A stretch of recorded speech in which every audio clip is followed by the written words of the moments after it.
আসানসোলের পর এবার হাওড়া ডোমজুর দিনে দুপুরে সোনার দোকানে চুরি। যে দেখছেন যে দোকান মালিককে মারধর করা হয়েছে, মারধর করে দোকানে লুটপাট চলায় দুষ্কৃতীরা, যে ছবি আপনারা দেখছেন। আসানসোলের পর এবার হাওড়া ডোমজুর, যেখানে সোনার দোকানে দিনে দুপুরে সোনার দোকানে ডাকাতি, গান পয়েন্টে বেপরোয়া লুটপাট, পিস্তলের বাদ দিয়ে মার দোকান মালিক কর্মীদের, যে ছবি আপনারা দেখছেন। ঘটনাস্থলে ডোমজুর থানার পুলিশ ইতিমধ্যে এসেছে। দেবাশিস চক্রবর্তী রয়েছে, দেবাশিসের থেকে একটু আপডেট দেব। দেবাশিস, ঠিক কি জানা যাচ্ছে, কতজন এসেছিল, এই বিষয়ে কি আপডেট রয়েছে? দেখো, একেবারে আসানসোলের রেস কাটতে না কাটতেই এবার হাওড়া ডোমজুর, যেখানে হাওড়া আমতা রোডের উপর ডোমজুর পুকুর দোকান এলাকা, সেই এলাকায় হঠাৎ করে 6 থেকে 7 জন, এখনো পর্যন্ত 6 থেকে 7 জনের অধিক পাওয়া গেছে। সেই 6 থেকে 7 জন দুষ্কৃতী একটি সোনার দোকানে ঢোকে এবং প্রথমে ঢুকেই সেখানে দরজা বন্ধ করে দেয়। পরবর্তীকালে সেই যে মালিক এবং কর্মচারীরা ছিল তাদেরকে বন্দুকের সামনে দাঁড় করিয়ে লুটপাট চালায়। এরপরে যখন মালিক কর্তৃপক্ষ তারা চেঁচামেচি শুরু করে, সেই সময় বন্দুকের বাট দিয়ে মালিককে মারধরের অভিযোগ, তার মাথা ফেটে যায় এবং সঙ্গে সঙ্গে আতঙ্কিত হয়ে পড়ে অন্য কর্মীরা। এই 8 ঘন্টা থেকে 35 মিনিটের এই একেবারে দুঃসাহসিক ডাকাতির ঘটনা ঘটায়। পুরো দোকানে, সোনার দোকানে কয়েক কোটি টাকার সোনার গহনা, রূপোর গহনা সহ সব নিয়ে ইতিমধ্যে হাওড়া আমতা রোড দিয়ে তারা কিন্তু চম্পট দেয়। যেটা জানা গেছে, হাইওয়ের দিকে, অর্থাৎ দিল্লি রোডের হাইওয়ের দিকে তারা কিন্তু রওনা দিয়েছে, বাইক করে বেরিয়ে গেছে। তবে ইতিমধ্যেই বিভিন্ন জায়গায় ডোমজুর থানার পুলিশ এবং হাওড়া সিটি পুলিশের একাধিক জায়গায় নাকা চেকিং শুরু করা হয়েছে এই দুষ্কৃতীদের ধরার জন্য। ফলে একেবারে দিনে দুপুরে, দুপুর 12:30 পৌনে 1টার সময় এরকম ঘটনায় কিন্তু আতঙ্ক গোটা এলাকায়। বেশ,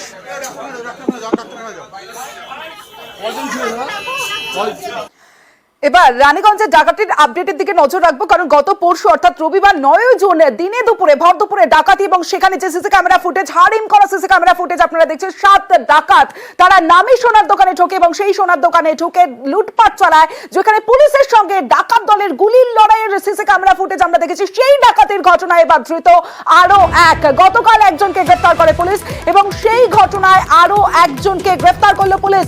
সোনু সিং নামের একজনকে গ্রেফতার করা হয়েছে।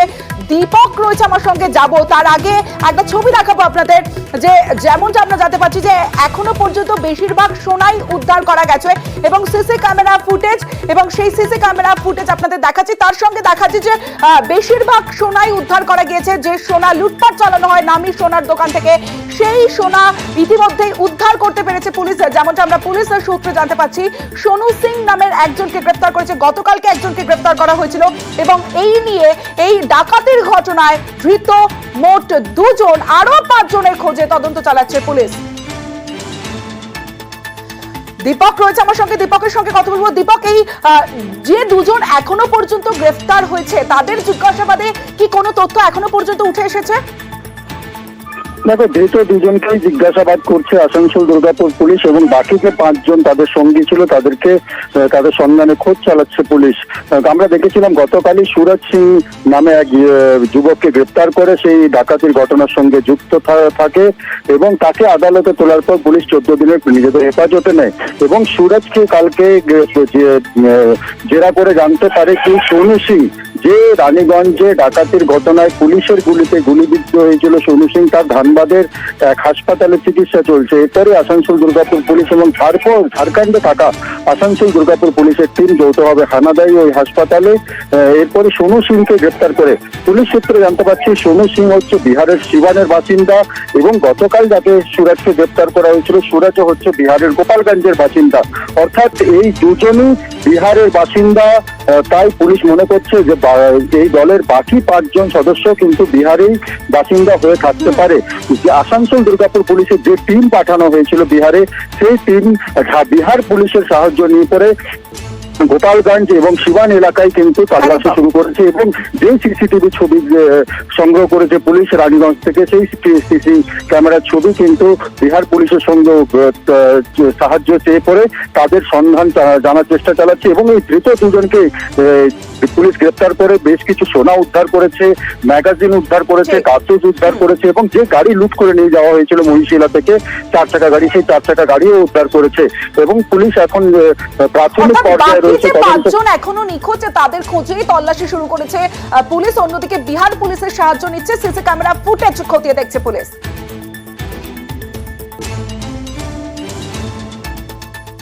নমস্কার, ঠিক দুপুর 1টা নিউজ 18 বাংলায় খবর দিন নিয়ে আপনাদের সঙ্গে রয়েছে আমি তমশ্রী। শুরুতেই পার্ক স্ট্রিটের ছবিটা দেখাবো আপনাদের। পার্ক স্ট্রিটে ফের বিধ্বংসী আগুন, যে ছবি আপনারা দেখছেন, চারতলার যে রেস্তোরাঁ, সেই রেস্তোরাঁ থেকে আগুন লাগে এমনটাই স্থানীয়রা তারা দাবি করছে। পার্ক স্ট্রিটে ফের বিধ্বংসী অগ্নিকাণ্ড, চারতলায় আগুন এবং 19টি ইঞ্জিন দমকলের কাজ করছে। সরাসরি চলে যাব, বিশ্বজিৎ শাহ রয়েছে আমার সঙ্গে, বিশ্বজিতের সঙ্গে কথা বলবো। বিশ্বজিৎ, তার আগে সেই ছবিটা দেখাচ্ছি আপনাদের। পার্ক স্ট্রিটে ফের বিধ্বংসী অগ্নিকাণ্ড, চারতলার রেস্তোরাঁ থেকেই বিপর্যয় বলে দাবি প্রত্যক্ষদর্শীদের। সাদা ধোঁয়ায় ঢেকেছে অফিস পাড়া। আজ মঙ্গলবার, সেকেন্ড দিন, অর্থাৎ সপ্তাহের দ্বিতীয় দিন। আর দ্বিতীয় দিনে যে ছবি আপনারা দেখছেন পার্ক স্ট্রিটে, কি বলছেন প্রত্যক্ষদর্শীরা প্রথমে শোনাবো আপনাদের। কি বিল্ডিং 1000 BC, নিচে রেস্টুরেন্ট আছে, ক্যাফে আছে, উপর কি হচ্ছে nobody nose, but 1000 BC owner बोलते रबड़ আছে ऊपर, रबर रबर से और आग बढ़ रही है। We are next door, we are so much worried about us. Park স্ট্রিটে বিধ্বংসী আগুন, ঘটনাস্থলে পৌঁছন ডিসি সাউথ, তার বক্তব্য শোনাবো আপনাদের। কি কারণে আগুনে টোটাল 15টা ফায়ার টেন্ডার এখানে এসছে এবং সবাই কাজ করছেন এবং fire brigade has done an excellent job এবং সেই জন্য কিন্তু এখনো পর্যন্ত ভেতরে কেউ আটকে নেই। Nobody has been trapped inside, কারুর সেরকম কোনো মেজর ইনজুরি হয়নি এবং সেই হিসেবে দেখতে গেলে এর ভেতরে যে আটকে থাকা 4টে গ্যাস সিলিন্ডার, সেটাও কিন্তু আমাদের পুলিশের একজন এএসআই, তিনি অত্যন্ত সাহসিকতার সঙ্গে সেগুলোকে বার করে দিয়েছেন, যার ফলে ফার্দার ফায়ার ব্রেকআউটের কোনো সম্ভাবনা নেই। আগুন এখন মোটামুটি নিয়ন্ত্রণে আছে, বাইরে থেকে ফ্লেম দেখা যাচ্ছে না। স্টেপ বাই স্টেপ পুরো আগুনটাকে কিন্তু বন্ধ করা হবে। ফরেন্সিকের মাধ্যমে আমরা কিভাবে আগুন লেগেছে। ভেতরে রেস্টুরেন্ট ছিল, অর্থাৎ রেস্তোরাঁ থেকে আগুন লেগেছে এমনটাই বললেন ডিসি সাউথ। যে বক্তব্য আপনাদের শোনালাম, পার্ক স্ট্রিটে বিধ্বংসী অগ্নিকাণ্ড, ঘটনাস্থল থেকে সরাসরি রয়েছে আমাদের প্রতিনিধি বিশ্বজিৎ শাহ রয়েছে, বিশ্বজিতের সঙ্গে কথা বলবো। বিশ্বজিৎ, এই মুহূর্তে ঠিক কি পরিস্থিতি? আগুন কি সম্পূর্ণ নিয়ন্ত্রণে? কটা ইঞ্জিন মোট কাজ করছে?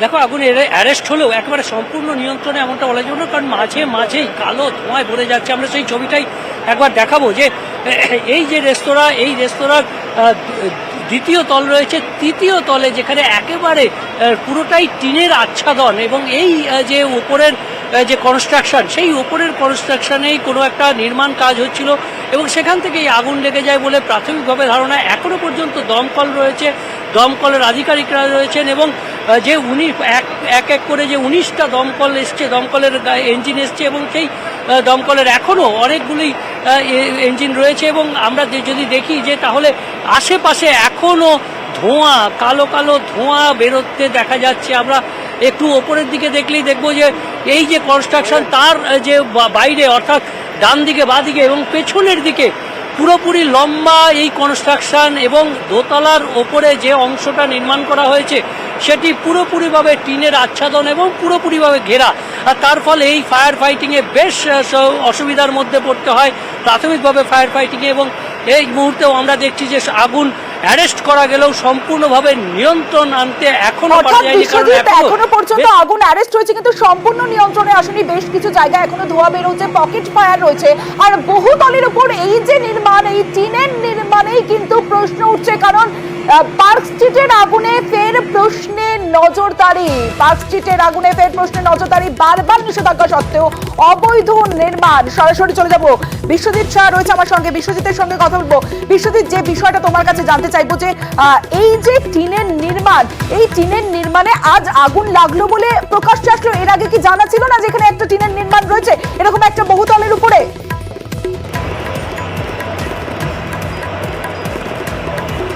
দেখো, তোমাকে এই যে বিল্ডিংটা, তার যে প্রকৃতি, সেই যে স্ট্রাকচার, সেই স্ট্রাকচারটা একবার দেখাবো।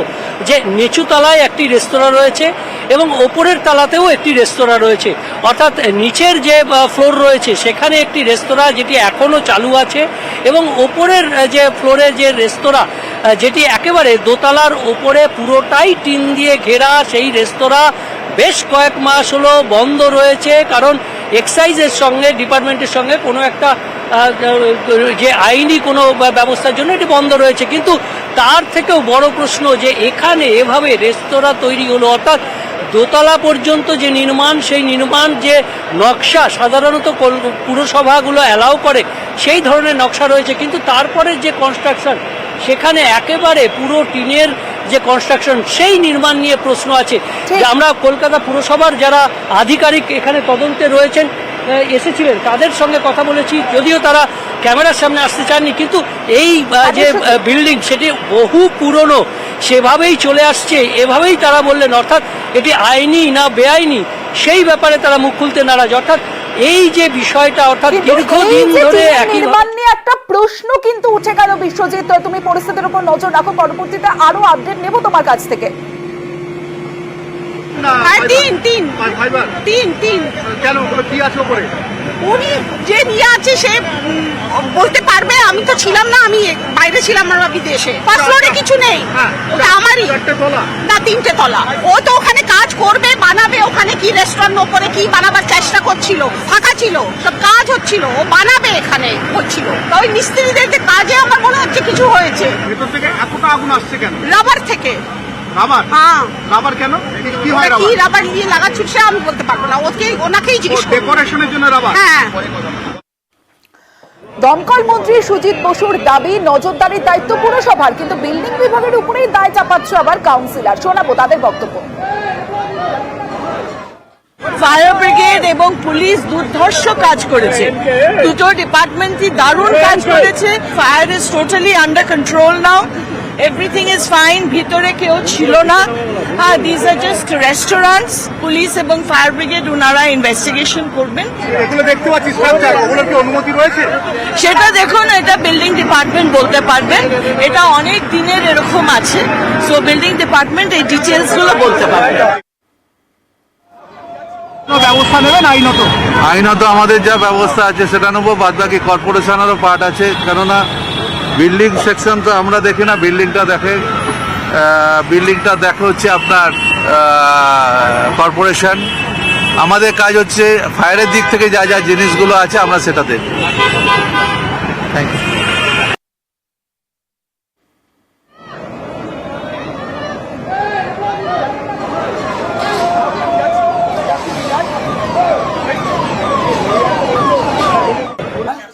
এবার চলে যাবো কোলাঘাটে, কারণ কোলাঘাটে বাজে বিস্ফোরণ, রবিবার রাতে বিস্ফোরণ, আর সেই বিস্ফোরণের ধরপাকড় ইতিমধ্যেই বাজি যে বিস্ফোরণের চিহ্ন আপনারা এখনো পর্যন্ত দেখতে পাচ্ছেন, সেই ঘটনায় এবার ধরপাকড়, একজনকে গ্রেফতার করেছে। অর্থাৎ বাজি কারখানার যে মালিক, সেই মালিককে গ্রেফতার করা হয়েছে। বাড়ির মালিক আনন্দ মাইতিকে গ্রেফতার করেছে পুলিশ। যেমনটা আমরা জানতে পারছি, রবিবার রাতে বিপর্যয়ের জেরে গ্রেফতার বাড়ি মালিক আনন্দ মাইতিকে গ্রেফতার করেছে পুলিশ। সুজিত ভৌমিক রয়েছে আমার সঙ্গে, সুজিতের সঙ্গে কথা বলবো। সুজিত, ঠিক কোন প্রেক্ষিতে গ্রেফতার করা হলো বাড়ির মালিককে? দেখো, ওই বাড়িতেই কিন্তু অভিযোগ যেটা প্রমাণিত হয়েছে বলে পুলিশ দাবি করছেন, যে ওই বাড়িতেই বাজি তৈরি হচ্ছিল এবং বেআইনি বাজি, অবৈধভাবে এই বাজি তৈরি চলছিল। সেই সময় কিন্তু বিস্ফোরণের ঘটনা ঘটে। তারপর থেকে ওই বাড়ির মালিক, অর্থাৎ বাজি কারখানার মালিক আনন্দ মাইতি পলাতক ছিলেন। তার খোঁজে পুলিশ তল্লাশি চালাচ্ছিলেন এবং যেটা জানা গেছে, পশ্চিম মেদিনীপুরের দাসপুর থেকে তাকে গ্রেফতার করা হয়েছে। তমলুক আদালতে তাকে আজকেই পেশ করা হবে। তাকে আনা হয়েছে পূর্ব মেদিনীপুরে এবং জেলা পুলিশ তাকে জিজ্ঞাসাবাদ করে সবকিছু জানার চেষ্টা করছে। পাশাপাশি যারা প্রতিবেশী রয়েছেন, যাদের খোঁজ পেয়েছেন কয়েকজনের, তাদের সঙ্গেও কথা বলে পুলিশ জানতে চাইছেন গোটা ঘটনা প্রকৃত বিষয়টা কি। আসলে এই যে বিস্ফোরণ কাণ্ড, তা নিয়ে কিন্তু তমশ্রী রীতিমতো চাপে পড়েছে পূর্ব মেদিনীপুর জেলা পুলিশ প্রশাসন। কারণ এগরা, পাঁশকুড়া থেকে কোলাঘাট, একের পর এক বাজি বিস্ফোরণ কাণ্ড, সবটাই অবৈধ বাজি কারখানায় বিস্ফোরণের ঘটনা একের পর এক যখন ঘটছিল, তখন কি করে এই কোলাঘাটের ঘটনা ঘটলো তা নিয়ে কিন্তু চাপে পড়ে পুলিশ। খুঁজে পাওয়া যাচ্ছিল না, কারণ তিনি জেলা ছেড়ে ভিন জেলা, অর্থাৎ পাশের জেলা পশ্চিম মেদিনীপুরে ঘাটালের দাসপুরে তিনি গা ডাকা দিয়েছিলেন। সেখান থেকেই তাকে কিন্তু গ্রেফতার করা হয়েছে এবং করে তাকে তমলুক আনা হয়েছে। কিছুক্ষণের মধ্যে তাকে তমলুক আদালতে তোলা হবে এবং তাকে পুলিশ রিমান্ডে নিয়ে গোটা বিষয়ের জিজ্ঞাসাবাদ করে আসল ঘটনা জানার চেষ্টা করবে। সমস্যা বেশ সুজিত। বঞ্চনার দিন কি এবার শেষ হলো? নয়া মন্ত্রিসভার দিনেই বরাদ্দ ঘোষণা কেন্দ্রের। রাজ্যকে করের প্রায় 10,500 কোটি টাকা বরাদ্দ মোদী সরকারের।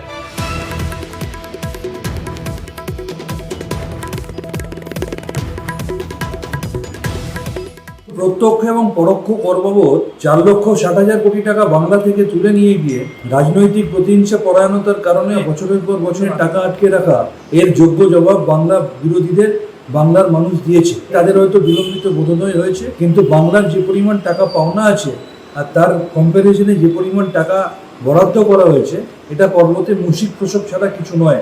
যদি বাস্তব থেকে তারা শিক্ষা নেয়, তাহলে অবিলম্বে বাংলা বঞ্চনা থেকে সরে এসে বাংলার যে ন্যায্য পাওনা তার সম্পূর্ণটা তাদের ক্লিয়ার করা উচিত। দেশকে চালাতে গেলে টাকা দেওয়ার সময়সীমা 10-15 দিন, 1 মাস 1.5 মাস কিছু হতে পারে। সেটা জিএসটির টাকা। পশ্চিমবঙ্গ যে টাকা দেয় রাজ্য থেকে, তার থেকে বেশি টাকা পশ্চিমবঙ্গের কাছে ফিরে আসে। এটা বঞ্চনা নয়, তাদের নির্ধারিত লুটের কারণে আজকে প্রান্তিক মানুষ বঞ্চিত হয়েছে। সরকার যে টাকার কথা বলেছে, উন্নয়নমূলক খাতের যে টাকা আসার কথা, সেই টাকা আসছে না। সেটা মূলতই 100 দিনের কাজের টাকা। এই টাকাটা হচ্ছে প্রধানমন্ত্রী আবাস যোজনার টাকা। সেই টাকার হিসাব যতদিন পর্যন্ত না এই রাজ্য সরকার দিতে পারছে, স্বচ্ছতা যতদিন না আনতে পারছে, ততদিন আপনি টাকা পাবেন না। মোদীর মন্ত্রিসভায় 2 জন প্রতিমন্ত্রী বাংলা থেকে। মন্ত্রী হয়েছেন বিজেপি রাজ্য সভাপতি সুকান্ত মজুমদার। এবার একটা ছবি দেখাবো আপনাদের।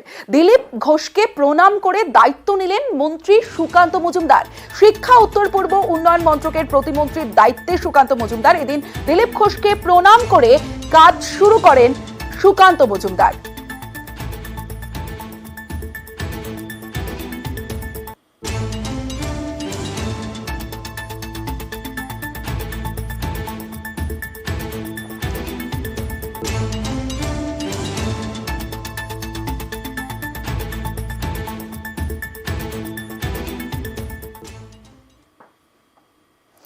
বিরোধীদের গুরুত্ব দেওয়ার বার্তা মোহন ভাগবতের। প্রতিপক্ষ নয়, পাশে নিয়ে চলার বার্তা ভাগবতের। মোদীকে রাজধর্মের পাঠ দিলেন মোহন ভাগবত। ভোটের লড়াই চলবে, কিন্তু সবাইকে পাশে নিয়েই চলতে হবে। মোদী সরকারকে বার্তা সংঘ প্রধানের। মণিপুর নিয়েও বার্তা মোহন ভাগবতের। चुनाव प्रचार की या चुनाव में जो होता है उसकी बात ऐसी है, वास्तव में तो प्रजातंत्र की अनिवार्य आवश्यक प्रक्रिया है और उसमें 2 पक्ष रहते हैं, इसलिए स्पर्धा रहती है। स्पर्धा रहती है तो दूसरे को पीछे करने का, स्वयं को आगे बढ़ाने का काम होता ही है, होना ही चाहिए। चुने क्यों जा रहे लोग? संसद में जाएंगे, बैठकर अपने देश को चलाएंगे, सहमति बनाकर चलाएंगे। एक पक्ष एक पहलू का विचार करता है तो दूसरे पक्ष ने दूसरा पहलू उजागर करना है, ताकि जो होना है वो पूर्णतः ठीक हो, सहमति बने, इसलिए संसद बनती है। अब 1 साल से मणिपुर शांति की राह देख रहा है, उसके पहले 10 साल शांत रहा, और अचानक जो कलह वहां पर उपज गया या उपजाया गया, उसकी आग में अभी तक जल रहा है, त्राही त्राही कर रहा है। कौन उस पर ध्यान देगा? प्राथमिकता देके उसका विचार करना ये कर्तव्य है। বিরোধীদের গুরুত্ব দেওয়ার বার্তা মোহন ভাগবতের। প্রতিপক্ষ নয়, পাশে নিয়ে চলার বার্তা ভাগবতের। মোদীকে রাজধর্মের পাঠ দিলেন মোহন ভাগবত। ভোটের লড়াই চলবে, কিন্তু সবাইকে পাশে নিয়েই চলতে হবে। মোদী সরকারকে বার্তা সংঘ প্রধানের। মণিপুর নিয়েও বার্তা মোহন ভাগবতের। चुनाव प्रचार की या चुनाव में जो होता है उसकी बात ऐसी है, वास्तव में तो प्रजातंत्र की अनिवार्य आवश्यक प्रक्रिया है और उसमें 2 पक्ष रहते हैं, इसलिए स्पर्धा रहती है। स्पर्धा रहती है तो दूसरे को पीछे करने का, स्वयं को आगे बढ़ाने का काम होता ही है, होना ही चाहिए। चुने क्यों जा रहे लोग? संसद में जाएंगे, बैठकर अपने देश को चलाएंगे, सहमति बनाकर चलाएंगे। एक पक्ष एक पहलू का विचार करता है तो दूसरे पक्ष ने दूसरा पहलू उजागर करना है, ताकि जो होना है वो पूर्णतः ठीक हो, सहमति बने, इसलिए संसद बनती है। अब 1 साल से मणिपुर शांति की राह देख रहा है, उसके पहले 10 साल शांत रहा, और अचानक जो कलह वहां पर उपज गया या उपजाया गया, उसकी आग में अभी तक जल रहा है, त्राही त्राही कर रहा है। कौन उस पर ध्यान देगा? प्राथमिकता देके उसका विचार करना ये कर्तव्य है।